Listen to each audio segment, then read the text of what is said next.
Merci. La parole de Dieu lui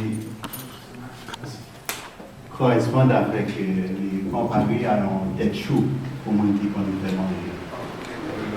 The word of the Lord.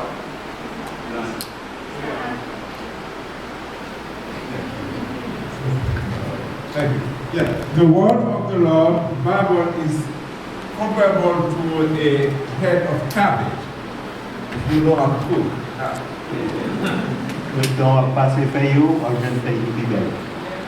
As you peel off the layers of the leaves, you find those that are prettier and prettier. Déjà béni à travers l'adoration. I feel that I'm always blessed for the worship part of the service tonight. I don't know about you. Bénédiction, c'est toujours une disposition qu'il faut recevoir. This is always a disposition to help you grow in the Lord. Si tu va disposer, tout le monde doit bénir ou pas bénir. If your heart is not in it, everybody else around you could get the blessing and you out. À ce moment, nous devons rappeler hier soir, nous avons parlé de la grâce. Tonight, I want to remind you that last night we talked about grace. Notre grâce, c'est en faveur imméritée. We said that grace is a favor that you don't deserve, undeserving favor. Après ça, nous avons un texte dans Éphésiens chapitre 2, verset 8. After that, we give you we share with you a biblical verse in Ephesians 2, chapter 2 and 8. Chapitre 2, verset 8. Okay, chapter 2, verse 8. Car c'est par la grâce que vous êtes sauvés. It is by faith, it is by grace that you are saved. C'est un don. It is a free gift. Un cadeau. It is a gift, as I said. Non pas mérité. You don't deserve it. Mais bon Dieu fait le pour nous. But God grant this favor to us. Ce n'est point par les œuvres. It's not because of your good deeds. Afin que personne ne se glorifie. So nobody can boast. Mais il fait nos grâces. But this is a favor. À ce moment, nous voulons parler sur puisque nous disons dans le thème, nous besoin que mes femmes ça qui dans mes noirs. As we mentioned, according to the theme of the program, you have to hold on to what you have in your hand. Nous voulons répondre à la question à We would like to answer to this question tonight. Qui ça qui dans mes? What are we holding on to? La Bible. The Bible. La parole de Dieu. Is the word of God. C'est ça qui nous mène. This is what you have in your hand. Parole là c'est toute bagaille pour nous. The word is everything for us. La Bible dit dans Jean chapitre 1er verset 1er. And the Bible said in John chapter, in the first chapter, in the first verse. Au commencement était la parole. It was the word. Et la parole était avec Dieu. And the word was with God. Et la parole était Dieu. And the word was God. Toutes choses ont été faites par elle. Everything has been created by the Et word. rien de ce qui a été fait n'a pas été fait sans elle. And nothing else that has been done were made without the word. D'après Jean chapitre 1er This is verset 3. according to John, the first chapter and the first verse. Et dans le verset 4, And up to verse 4, en elle était la vie. in it was life. et la vie était la lumière des hommes. and the life was the light of men. Manque de connaissance de la parole de Dieu, A lack of knowledge of the word of God qu'a fait perdre couronne, might lead you to lose your crown. ça qu'a fait perdre la vie éternelle. That might lead you to losing your eternal your soul. Il y a des gens qui parlent de sécurité de la vie. Some people talk about security in life. Ça veut dire sauver, sauver net. That means once you save, you are saved forever. Moi d'accord dans un sens, In a way, I agree, il y a un autre sens que je ne suis pas d'accord. but I also have some objection to that case. Si vous acceptez Christ ou vivre dans la vie pour Christ, If you are a believer and you're living a life according to the Word of God, on va parler de sécurité de la vie. then you can talk about the security of everlasting life.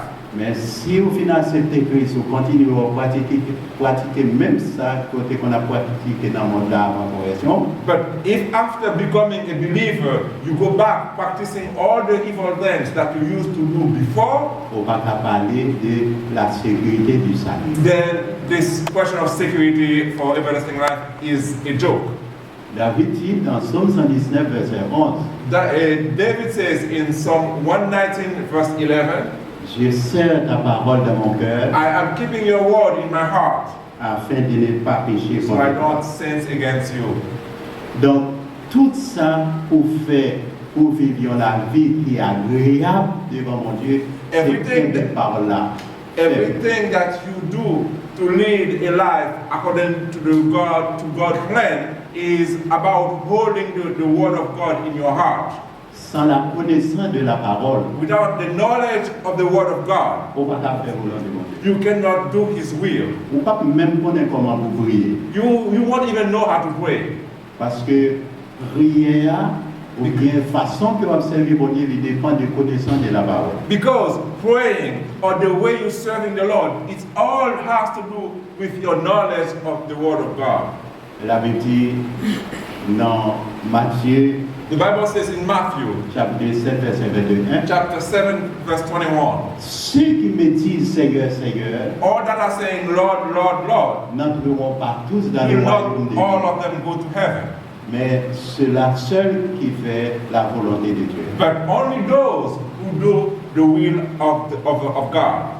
À ce moment, nous allons montrer que We are about to show you la vie chrétienne, non, the life of a believer les comparer comme une maison qu'on est en train de construire. It is comparable to a house that is being built. Nous allons lire ensemble No, we're going to read together 1 Corinthiens chapitre 3, 1 Corinthians chapter 3, verset 10 verse 10 à 15. up to verse 15. Et j'ai lu pour vous. I'm reading for you. Selon la grâce de Dieu qui m'a été donnée, j'ai posé le fondement comme un sage architecte et un autre bâti dessus. Mais que chacun prenne garde à la manière dont il bâtit dessus. Car personne ne peut poser un autre fondement que celui qui a été posé, savoir Jésus-Christ. Or, si quelqu'un bâtit sur le fondement avec de l'or, de l'argent, des pierres précieuses, du bois, du foin, du chaume, l'œuvre de chacun sera manifestée. Car le jour la fera connaître, parce qu'elle se révélera dans le feu, et le feu éprouvera ce qui est l'œuvre de chacun. Amen. Amen. C'est un très bel texte. This is a very beautiful passage. Et nous avons trois éléments importants nous allons considérer dans la construction. And there is three important things that we want to talk about with respect to constructions. Premièrement, The first thing. c'est la fondation. The first is the foundation. Lorsqu'on construit une maison, When you are about to build a house, ou fin gen terrain, you find a nice lot to build it. ou besoin d'un ingénieur, You need an architect. ou besoin pendant la construction, connaître quel type de construction qu'on besoin de faire, c'est ça qu'on va aller pour capable de faire un bon amateur. You need to know the type of house that you want to build. This is what's going to help you to set up the structure properly to design your house. Il y a une construction depuis là où on fait amateur, on fait fondation, on est est-ce qu'on va mettre des tailles solides. As you design your plan, the framing of the house, you have to know ahead of time whether you're going to have stories or several stories on that house. Parce que si amateur n'est pas bon, Because if the frame is not in good shape, ou bien doit finir construire maison, you might be finished your building your house, n'importe qui vent passer et aller avec. and every time a little wind start blowing, it's going to fall down. Et c'est ça que nous venons en Haïti en 2010. And that's about one of the misfortunes that we had to face in Haiti in 2010. Il y a pile maison qui est construite, mais il n'y a pas de bon matériaux. So there has been a lot of building, a lot of houses in Port-au-Prince that do not have good material in them. Et ces matériaux utilisés, ils n'ont pas qu'à résister à un tremblement de terre. Since those material were not anti-seismic or earthquake proof, if you want, or not good enough for that. En pile dans yo yo casé. So a lot of houses went down when the earth started Gagné, shaking. c'est ciment yo pas gagné. Some of them didn't have any cement. Gagné, c'est bloc yo qui pas bon. Some of them are the building blocks were faulty. Gagné, c'est dans mauvais terrain yo construit. Some of them were built in bad terrain, in bad ground, if you want. The soil wasn't good enough, Donc yo pas qu'à résister. so they couldn't withstand the earthquake. Donc c'est comme ça lié pour la vie chrétienne. It is the same thing for the life of the believers. Au besoin depuis la fondation, You need from the very foundation. faut fondation les bons. You have to have a good foundation, a solid foundation. Deuxième élément, The second, qui est dans the la second construction, thing that we're going to talk about regarding the construction c'est les ouvriers. is those are the workers, the designers. Il y a mauvais ouvriers, Some workers are bad workers, il y a bons ouvriers. and they are good builders too. Il y a ouvriers, les construit une maison, même matériaux, ils ont gagné pour construire une maison, ils ont séparé. Some builders, when you give them the stuff to build the house, Non, they will not put all the good stuff in it. non, c'est des Haïtiens qui comprennent ça. He's saying in Creole, the Haitian brothers know what I'm talking about. Donc, il y a une question de discipline aussi dans la construction. There is a question of discipline, discipline in construction. Le bon ingénieur, When you have a good architect, parfois, le boss maçon en fin fait travail là, sometimes the mason work was being done. mais l'ingénieur vient regarder lui où elle pas bon, il fait le démolir. When the architects or the designer came, the builder came, he looked at the work of the workers. If it's not proper, he asked them take it down to do it properly, Pour être capable de faire le bien. so he can redo it in the way, according to the plan. Troisième élément qui vient dans la construction, The third thing that I want to talk about regarding the construction, c'est la récompense des ouvriers. we have the compensation for the workers. Dans le texte à côté nous lire, In the scripture that we just read, l'apôtre Paul dit lui-même il pose ses fondements comme un bon ingénieur. Paul says that he set the foundation as a good architect. Par contre, on l'autre monde qui a construit solide. Therefore, somebody else can continue the building work on that foundation. Mais c'est pour chaque monde veiller comment il va construire solide. But you have to be careful as to how you're building your house. Pour quelle raison? Parce que maison, fondation, bon. Why? Because the foundation is good, is solid. Texte a dit, c'est Christ qui est vraie fondation. The scripture said Christ is the real, is the good foundation. N'importe monde, c'est-à-dire qui vient pour continuer sous même fondation ça, faut qu'il veille comment la faire parce que fondation qui pose déjà est solide, faut que le travail qu'il a fait, il connaît comment la faire. So anyone who comes to continue that work of construction of building, you have to be careful to do as to how you build it, because the foundation is solid and you have to do a good work. La Bible parlait de deux types de matériaux. The Bible talks about two types of material in terms of construction. Le premier type là, il parlait de l'or, il parlait de l'argent, il parlait de pierre. The first kind is gold, silver, and precious stones.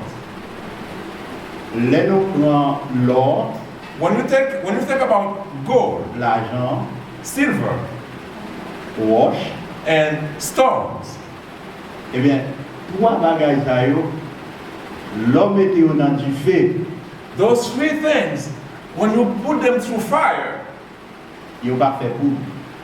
they do not get pulverized, they stay solid.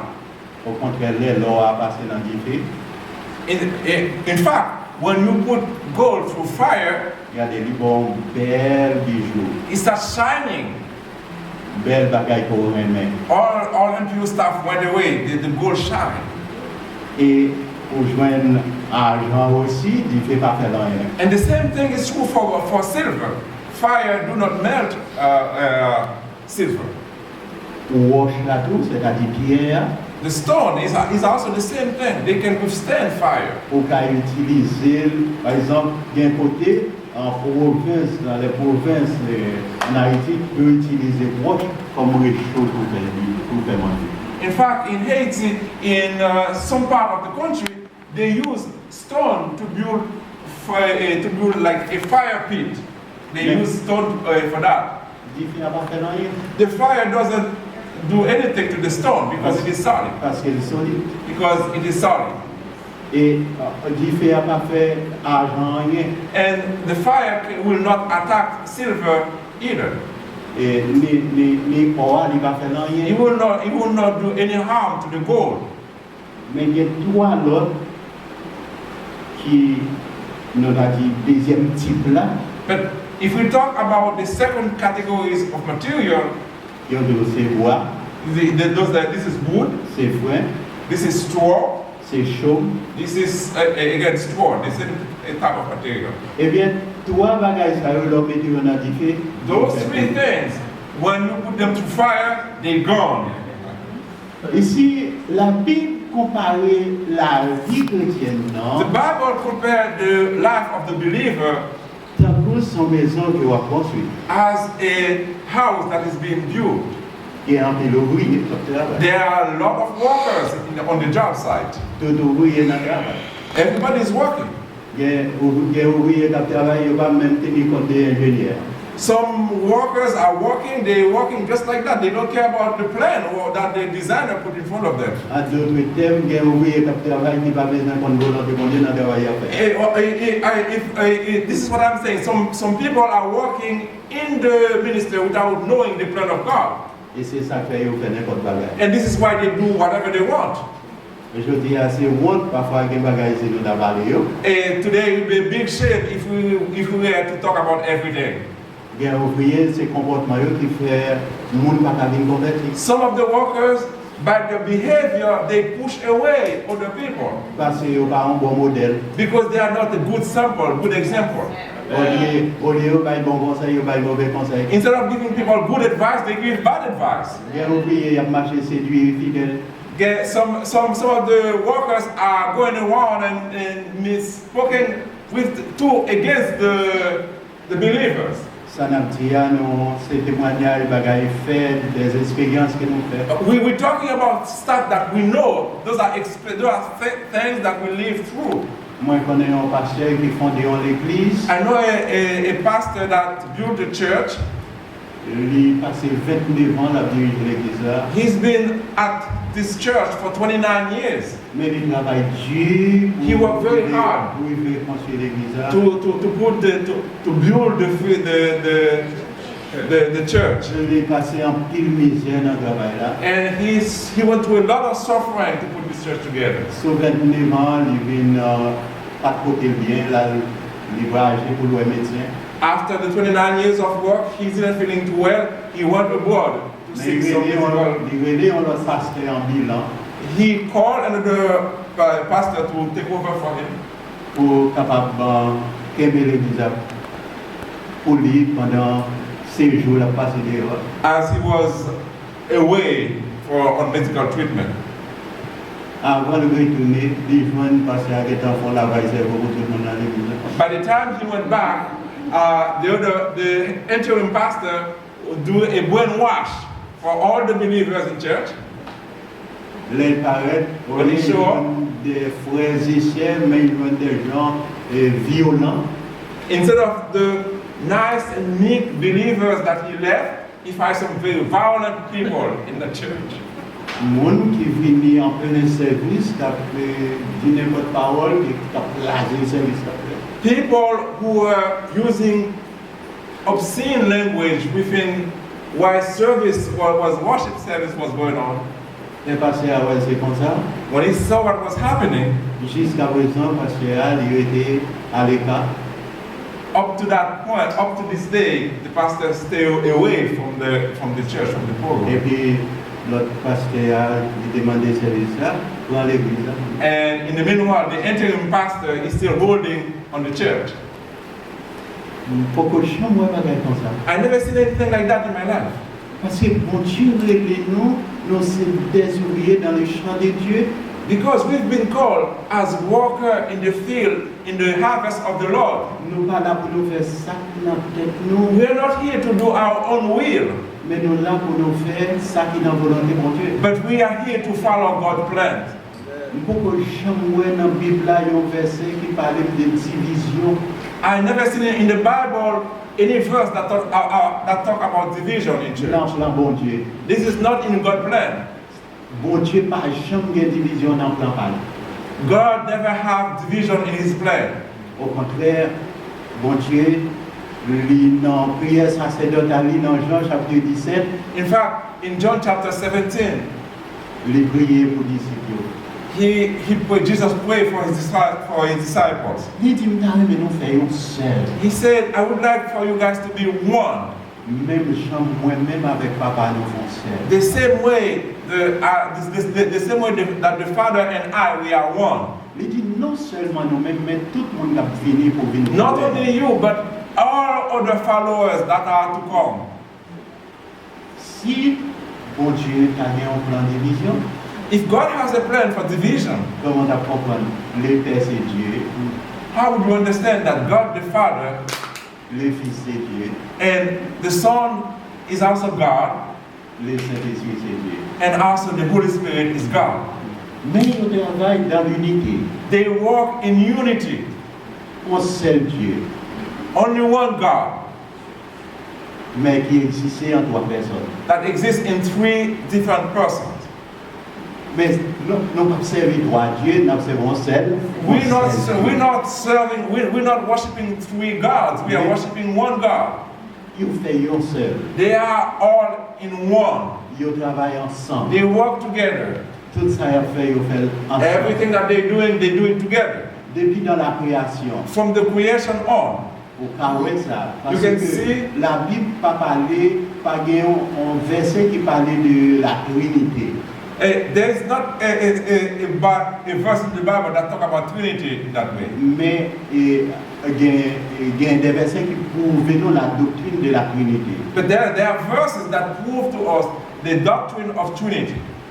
Dans la création, Dieu dit, faisons l'homme à notre image. In the creation, God says, let us make men in our image. Les employés en première personne du pluriel And he used the first person of plural. pour prouver que il va pour contre lui. This is to show that he is not acting alone. Là où est le Père, le Fils et le Saint-Esprit. So you must see God the Father, God the Son, and God the Holy Spirit in the Trinity. Donc, dans la tour de Babel, In the Babel Tower, les bons dieux regardaient, ils ouais, jamais si on mettait tête ensemble pour construire tout. when God looked at the people, the way they put their heads together to build the tower, Ils descendent et viennent visiter. he came down to pay them a visit.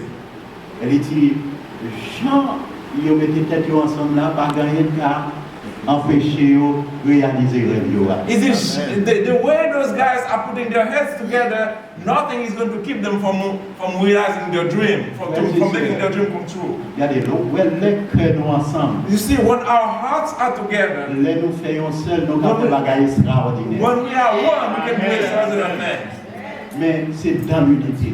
But we have to act in unity. Même les gens qui fait ça qui mal, ils mettent tête ensemble. Even the evildoers, when they put their heads together, Nous n'avons pas besoin d'eux pour nous-mêmes qui sommes chrétiens. go to see for us who are Christians, who are believers. Nous avons besoin de construire la vie nous sur un fondement solide. We need to build our life on the solid foundation. Le vrai fondement, c'est Jésus-Christ. The true foundation is Jesus Christ. Donc, pas fixer les yeux sur le monde, Don't keep your eyes on people, mais fixer les yeux sur le bon Dieu dans celle-là. but keep your eyes on God in the heaven. L'homme n'est capable de changer au moment. Men can change any minute, Mais bon Dieu, pas de honte de variation à la taille. but in God there is no change. Donc, nous avons besoin de travailler dans l'unité. We need to work in unity. Pour quelle raison? Why? Puis il y a la grâce là, voilà. Because the bonanza of grace will soon come to an end. Je dis à des bagailles que les gens font, ils pensent que bon Dieu va voir. Today, there are things that people are doing, they think God cannot see them. Et pourtant, bon Dieu prend note sur toute bagaille. But make no mistake about it, God is noting everything. Mais il y a un jour qui est là pour finir. Soon, this will be over. Nous voyons dans la construction là, In the construction, we see il y a un jour qui est réservé. there is a day that is set aside. Le verset 13 nous dit, The verse 13 tells us, car le jour la fera connaître. so, that way, the daylight will make it known. Parce qu'elle se révélera dans les faits. Because he would go through the fire, Et les faits éprouvera ce qu'est l'œuvre de chacun. and the fire will put to test the work of everybody. C'est comme si bon Dieu va prendre tout le travail que nous faisons et mettre dans le feu. It's as if God is going to take everything that we've done and put them in the fire. Chaque boulé, il a perdu récompense. All the straw will burn out. Chaque pas boulé, il y a bien récompense. The solid stuff will stay and they will receive their reward from God. Tout ça n'a fait bon Dieu contrôler. Everything that you are doing, God is taking note. Toute parole que nous dit bon Dieu connaît. Everything that you're saying, God knows. Toute action que nous posons bon Dieu Every connaît. act that you're doing, God is seeing. Même si on ne va pas mourir sur place, mais on mourit déjà. Even if you see you're not dead yet, but you are really dead. La mort spirituelle The spiritual death, lui a entraîné la mort physique. that went on physical death. Parce que quel que soit ça qu'on a fait, il faut en communion avec mon Dieu. Because whatever it is that you're doing, you have to be in communication with God. Quand c'est des gens même sous eux, dans tout affaire, mais il y a des bagages louches qu'il a fait. Some people, even if you see them acting nice, but there are stuff that they are doing that they should be ashamed of. Bien ouvrier, parfois, il y a toute activité de l'église là, alors que il y a des petits bagages en bas, charité à nous. Sometimes you see people putting their best foot forward in church activities, but they're doing stuff that are under the carpet, not so pretty. Bon Dieu, monde pas tromper bon Dieu. You cannot fool God. Bon Dieu, pas dans show business. There is no show business with God, as we say. Tout ça va faire, faut faire avec un cœur qui est sincère. Everything that you're doing, you have to act with a sincere heart. Ouais, le bon Dieu commence à entrer dans le cœur, on va bien respect pour tout bagage bon Dieu. When God starts taking over your life, you will start showing respect for everything. Amen. Bon Dieu dans le ciel là, son bon Dieu d'ordre régulier. God in heaven is a God of discipline. Quand il y a des autres, bon Dieu pas là. Wherever there is chaos, He's not there. Faut tout bagage fait avec respect. Everything must be done according to the respect. Principe à mon Dieu, donc c'est ça fait dans l'Ancien Testament, tout ça y a pu utiliser dans le temple là, il a été considéré comme des choses sacrées. This is why in the Old Testament, everything that were being used in the temple were sacred. Même l'ustensile qu'il a utilisé dans le temple là, c'était des bagages sacrés. Everything, including the pots, the dishes, everything was sacred once they were in the temple. Tout ça que vous mettez au service de Dieu, Everything that vous respectez. into the service of God take on a special meaning. They have a respect for them.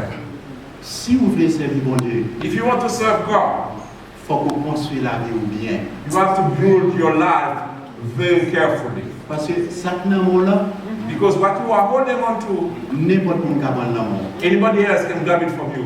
Il y a des gens qui ont bon mauvais conseil. And some people will do it through bad advice.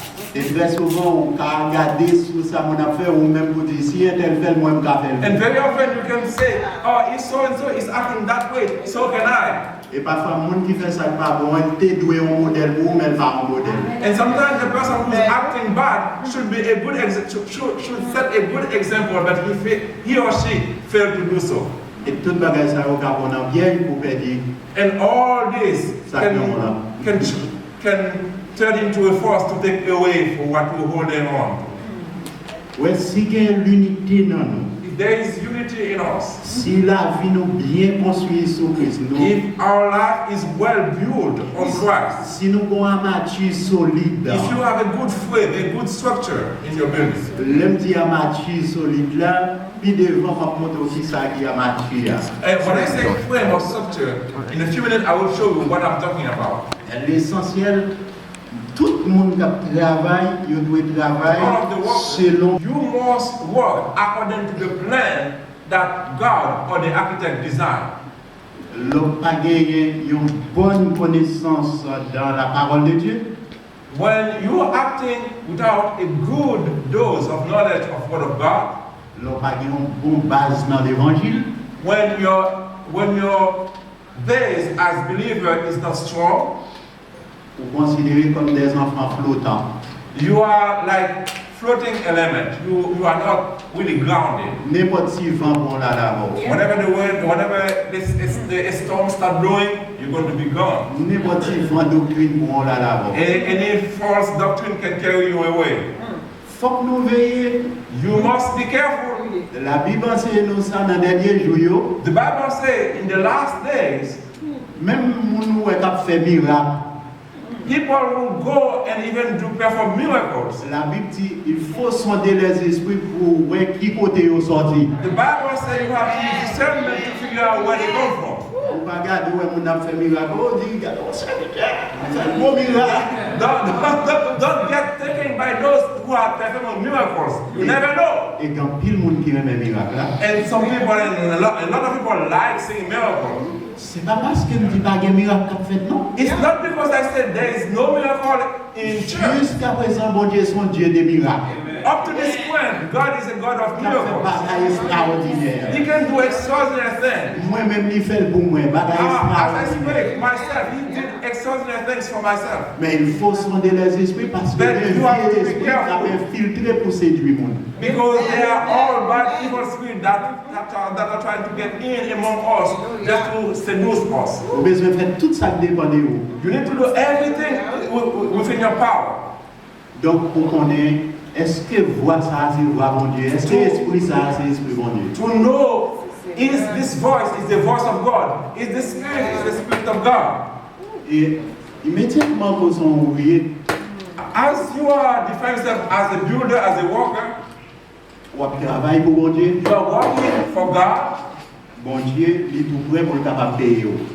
He is ready to compensate you. Mais je dis à des gens qui vivent gros leaders, And today we see many leaders, mais ils vont même accepter Christ. but they are not really Christians. Mais peut-être c'est étonnant pour autant des samedis. Maybe that might be somewhat amazing to hear that some leaders are not really are not saved. Mais la victime, on reconnaît là par ses fruits. But the Bible says you will know the tree by its fruit. Fruits, mon nom dire qu'à reconnaître qui a brillé. The fruit that you bear will determine your identity. Donc, en tant que chrétien, As believers, vous êtes en communion avec mon Dieu. you need to be in good relationship with God. Et sans communion avec mon Dieu, Without that type of relationship, est-ce que God, prière va exaucer? Non. your prayer will not go higher than the ceiling. La prière exaucée, c'est parce que mon Dieu tendait prière. When you pray and your prayer get up there, is because God is listening to you. La Bible dit, il y a des conditions que vous vivez, il y a un comportement que vous avez, même prière sont abomination devant mon The Dieu. Bible says there is certain way that you will live in your life. Your prayer is really a curse against you. D'abord, conseil. And I'm going to give you an advice. Toujours faire tout ça dépend de vous pour faire, pour capable de faire expérience personnelle avec mon Dieu. Do everything within your power to have a personal relationship with God. Parfois, on est dans un service où on n'a pas un côté pour mettre l'école pour louer non mon Dieu. Sometimes your church, you see some people that are restless because they want to serve God so bad. Il y a des gens qui n'ont pas besoin de lever mais en l'air ouais mais. Sometimes you don't need to ask them to lift your hand. You see their hands are in the air. Il y a des gens qui n'ont pas besoin de mettre à genoux. Some people you don't need to ask them to kneel down. They're already kneeling down. Mais c'est ça le senti capté. That's what he's feeling in his heart for God. Parce que ça mon Dieu fait pour lui. It's because of what God has been doing for him or for her. Les différences, ça veut dire adoration que la balade à tout cœur. So he's worshiping with all his being, with all everything that he or she is. Et puis ouais, tout dépendant que ouais mon ça comme ça comme même là dans service même chanter pas chanter. And you may live to see some people you are willing to fight with them to get them to sing a song while worshiping. Même si vous t'es passé toute nuit là. Some people, even if they spend the entire evening here, mais on va jamais rapprocher de côté bon Dieu parce qu'il était trop loin. or you will never go to bring him close to God because he was so far away. Mais il y a des gens qui tellement pour remonter. But some of us are so close to God, Il est toujours sur l'adoration. they are always in the worshiping mood. Il est toujours à prier dans le He or she is always praising God. Les bails même si souvent prier. He never stopped praying. M'a pour appeler 2 gens de 2010. Songez à...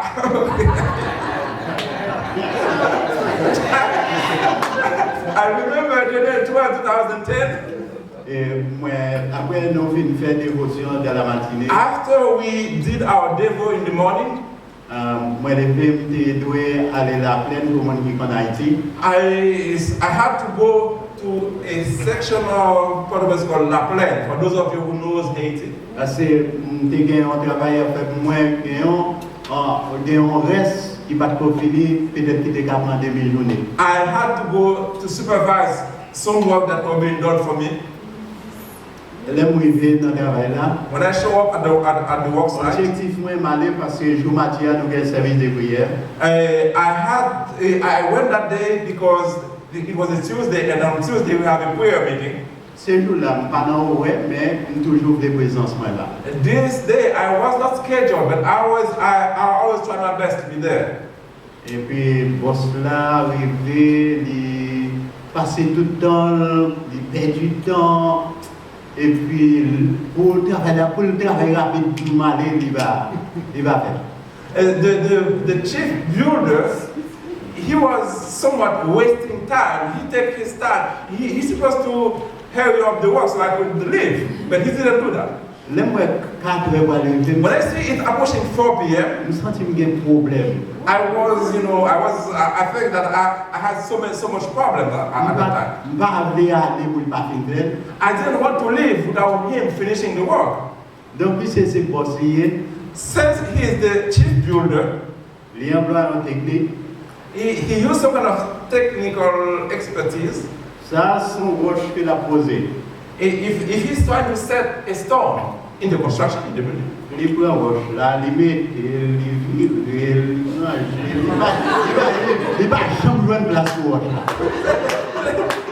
he's setting a stone, he will take the stone, he look at it, he twist the one, he flip it the one, but he could never seem to find the proper way to set the stone. Moi-même, j'aime bon, mais lui-même qui ça l'a fait la battre pour le mari de travail là. As I'm watching, I thought, man, you should be able to set the stone. I mean, 5 minutes or 10 minutes ago, but he's still going at it. Et pourtant, quelquefois, contrarié, mes chers amis. Sometimes we get the roadblock thrown our way. C'est bon Dieu même qui fait ça comme ça pour le sauver. It is God's hand who is acting just to spare your life. Ou même qui va contre plan bon Dieu. As you do not know the God plan. Oh, vous sentez dérangé. You feel like your life is upside down. Et pourtant bon Dieu travaille pour vous. And without knowing God is working for you, how that work for you? Yeah. What is that? No. God is so great. Avant de sortir, before I left, I said I would just finish my morning devo. As I left my yard, I said to the Lord, I cannot run. Even if I have to die, I cannot run. Do not put me in a situation where I have to run. Si les 4h30 arrivées pour et puis me chita en bas et on mit.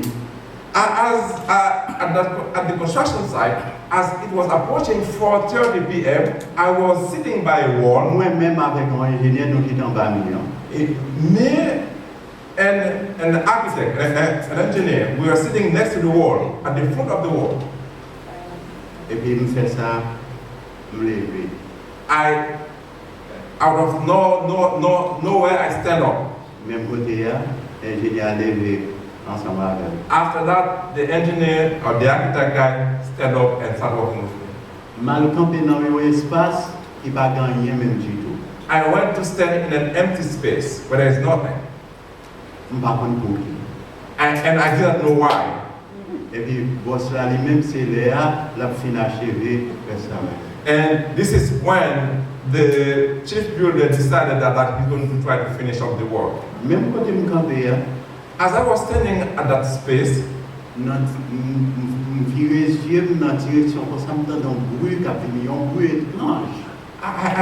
I turned around and I started looking. There's a very strange noise that was coming out of nowhere. Et puis, je regardais moi faire quoi secouer et puis même côté là, me senti terre commencer à trembler.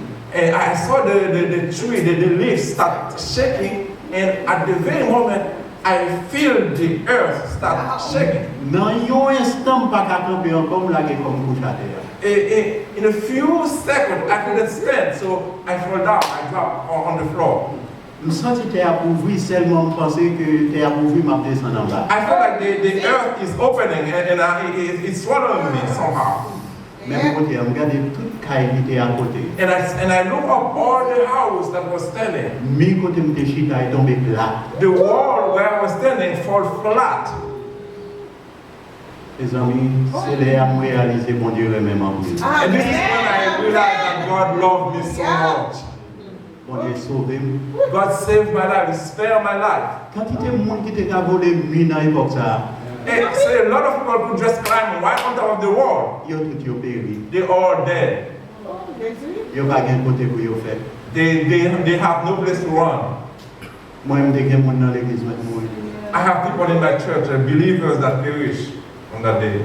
Oh, gen bagay que moi jusqu'à présent yo été dans l'esprit. Some of the stuff that I've seen, they stuck in my mind up to this very moment. Quelques minutes après pour les m'oblige à déplacer. Few minutes after that, all these things, I started On sait getting bagay. myself together. Dans l'esprit me dit tout le monde a fait moi péri. In my mind, I say everybody in my house probably perished. Moi c'est moi seul qui existe. I thought I was the only one alive. Et c'est comme ça mon voisin. And this is how I heard from a neighbor. Par contre, qui s'est passé, son miracle encore, parce que le téléphone n'est presque pas utilisé. I don't know what happened. This is a second miracle. Et puis le téléphone a sonné sur moi. And my phone started ringing. Et puis, je prends le téléphone, le voisin dit allô, c'est Pasteur Fortuna? I pick up the phone and my neighbor says, hello, is that Pastor Fortuna? Je dis oui. Je dis, est-ce que vous avez un appareil vivant? I say, yes. Do you see, are the people in my house still alive? Il dit oui, tout le monde vivant. He said, yes, everyone is still alive. Pour les âmes à finir la caille. Now I start heading back Je ne home. vais pas venir. Je ne vais pas côté pour passer. There's no place to, there's no road to go through the house. Côté pour passer, Everything is blocked, you know. There's tout no bagaille road. bloqué. All the wood, everything crumbled, you know, there's no way to go. Il y a côté monde bien ensemble. Yeah, they can people, Dans toute la rue, il y a monde bien ensemble à l'air. people underground, Ça va some of them dead and sauver, injured. sauver, mais pas de monde qui Some va are faire. crying, help, but nobody can Là, help. ça a été gardé dans Those things l'esprit. stay stuck in my mind. Et même moi, ça m'a pensé, comment mon Dieu même. See how God loves me?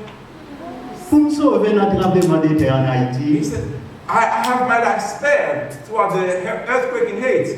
et puis mon qui vit jamais passé. And people who are able-bodied, they all gone. Yo allez.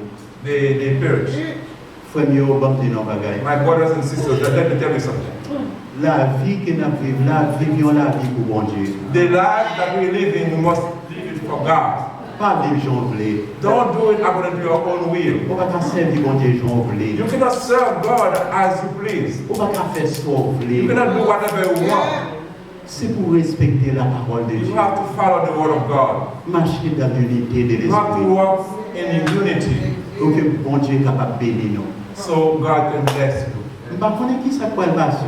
I don't know what's going to happen. Mais peut-être dans un mois, Maybe in 1 month, maybe in 1 month, dans 2 mois, maybe in 2 months, ou bien dans 1 an, maybe in 1 year. il y a des choses extraordinaires qui vont passer. So there are things that we extraordinary that are about to happen. Nous, par contre, qui joue trompette à sonner. We will not know when the trumpet will sound.